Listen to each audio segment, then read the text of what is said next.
What is 30A? 30A Bharat के संविधान में एक ऐसी धारा है,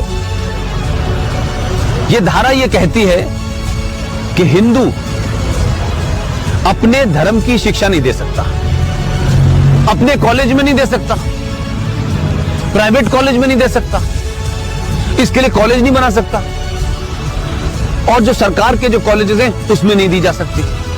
लेकिन एक धारा है 30, वो 30 धारा मुसलमानों को इस बात की इजाजत देती है कि वो अपनी मजहब की शिक्षा के लिए कॉलेज खोल सकते हैं, वो मदरसे चला सकते हैं, क्रिश्चियन अपने मदरसे चला सकते हैं, स्कूल इंस्टीट्यूशन चला सकते हैं जहां वो अपने मजहब की शिक्षा दे सकते हैं। मेरा सवाल यह है, क्या संविधान के निर्माताओं को इस बात का बोध नहीं था कि सिन्नी जी, अगर आप अपने धर्म की शिक्षा आपको नहीं मिलेगी तो आप में संस्कार कहां से आएंगे, आप में फेथ कहां से आएगा, आप वेद क्या हैं, पुराण क्या है, कैसे जानेंगे अगर आपसे कहा जाए आपको यह नहीं पढ़ना है।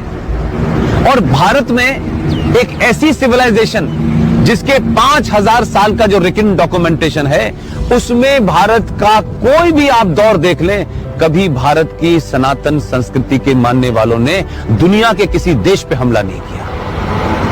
यह शब्द बलात्कार हमारी संस्कृति का हिस्सा नहीं था। ये घूंघट इसलिए नहीं था कि हमारे यहां था, हमको गलत नैरेटिव दिया क्या। ये भारत के अंदर जब मुगल शासक आए, उनका एक ही एजेंडा था कि जितने गैर मुस्लिम औरतें हैं उनका रेप करके उनकी नस्लों को सुधारना है। ये बलात्कार शब्द हमारे साहित्य का हिस्सा नहीं था, ये तलाक शब्द हमारे साहित्य का हिस्सा नहीं था। हमारी परंपरा और संस्कृति में 7 फेरे जीवन भर के लिए जाते हैं।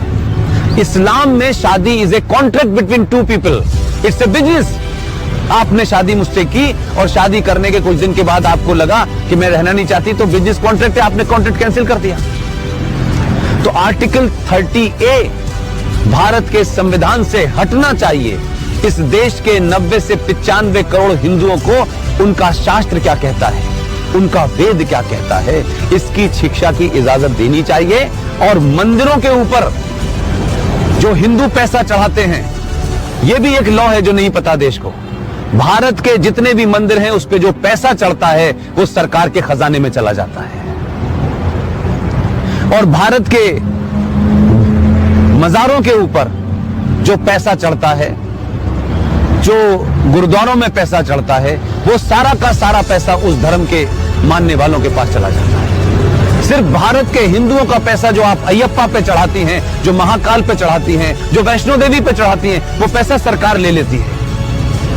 तो अगर भारत के मंदिरों पे चढ़ने वाले पैसे से भारत के लोग, हिंदू लोग, सनातनी लोग अपने विश्वविद्यालय खोलना चाहें कि हम सनातन की संस्कृति के बारे में बताएंगे, पुराणों को पढ़ाएंगे, तो उसकी भी छूट नहीं है। ये संविधान में 2 धाराएं एंटी हिंदू हैं, इनको समाप्त होना चाहिए। और मैंने कल भी घोषणा की है कि अगले 2 साल में इसके खिलाफ भी मैं